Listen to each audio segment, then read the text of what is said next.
പകൽ ഇരുട്ടാവാൻ പോകുന്നു. ഈ വർഷത്തെ സമ്പൂർണ്ണ സൂര്യഗ്രഹണം ഏപ്രിൽ 8-നായിരിക്കും. കഴിഞ്ഞ 50 വർഷത്തിനിടെ ഏറ്റവും വലിയ സമ്പൂർണ്ണ സൂര്യഗ്രഹമാണിതെന്നാണ് ഗവേഷകർ പറയുന്നത്. ഇത് കാണാതെ പോയാൽ ഇനി 1000 വർഷത്തോളം കാത്തിരിക്കേണ്ടി വരും. പകൽ കൂരാക്കൂരിരുട്ടാകും. 50 വർഷത്തിനിടെ ഇങ്ങനെയൊരു ആകാശ കാഴ്ച ആദ്യമായാണ്. സൂര്യനും ഭൂമിക്കുമിടയിൽ നേർരേഖയിൽ വരുന്ന ചന്ദ്രൻ സൂര്യനെ മറയ്ക്കുന്നതോടെ പകൽ രാത്രിയാണെന്ന് തോന്നും. ഭൂമിയിൽ എവിടെയെങ്കിലും 18 മാസത്തിലൊരിക്കൽ സൂര്യഗ്രഹണം സംഭവിക്കുന്നുണ്ട്. എന്നാൽ ശരാശരി 100 വർഷത്തിലൊരിക്കൽ മാത്രമേ ഒരു പ്രദേശത്ത് സമ്പൂർണ്ണ സൂര്യഗ്രഹണം ഉണ്ടാകുന്നുള്ളൂ.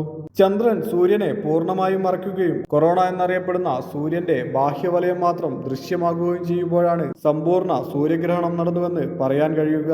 അതായത് പകൽ സന്ധ്യയാണെന്ന പ്രതീതിയുണ്ടാക്കും. മാത്രമല്ല, ആ പകലിൽ നക്ഷത്രങ്ങൾ പോലും കാണാൻ കഴിഞ്ഞേക്കാം.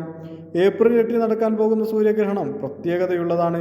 7.5 മിനിറ്റ് വരെ നീണ്ടു നിൽക്കും അത് എന്നാണ് കണക്കുകൂട്ടൽ. കഴിഞ്ഞ 50 വർഷത്തെ ഏറ്റവും ദൈർഘ്യമേറിയ കാലയളവായിരിക്കും ഇതെന്നും കരുതപ്പെടുന്നു. അതായത് അപൂർവമായ നീണ്ട കാലയളവാണിത്. പസഫിക് സമുദ്രത്തിനു മുകളിൽ 2150 ഇനി ഇത്രയും ദൈർഘ്യമേറിയ ഒരു സൂര്യഗ്രഹണം ദൃശ്യമാകൂ. അതായത് 126 വർഷം കാത്തിരിക്കേണ്ടി വരും. മെക്സിക്കോ, യുണൈറ്റഡ് സ്റ്റേറ്റ്, കാനഡ തുടങ്ങിയ രാജ്യങ്ങളിലാണ് ഇത്തവണ സമ്പൂർണ്ണ സൂര്യഗ്രഹണം കാണാൻ കഴിയുക. സൂര്യനെ നേരിട്ട് നോക്കരുതെന്നും പ്രത്യേക സോളാർ വ്യൂവിംഗ് ഗ്ലാസുകൾ ഉപയോഗിക്കണമെന്നുമാണ് നിർദ്ദേശം.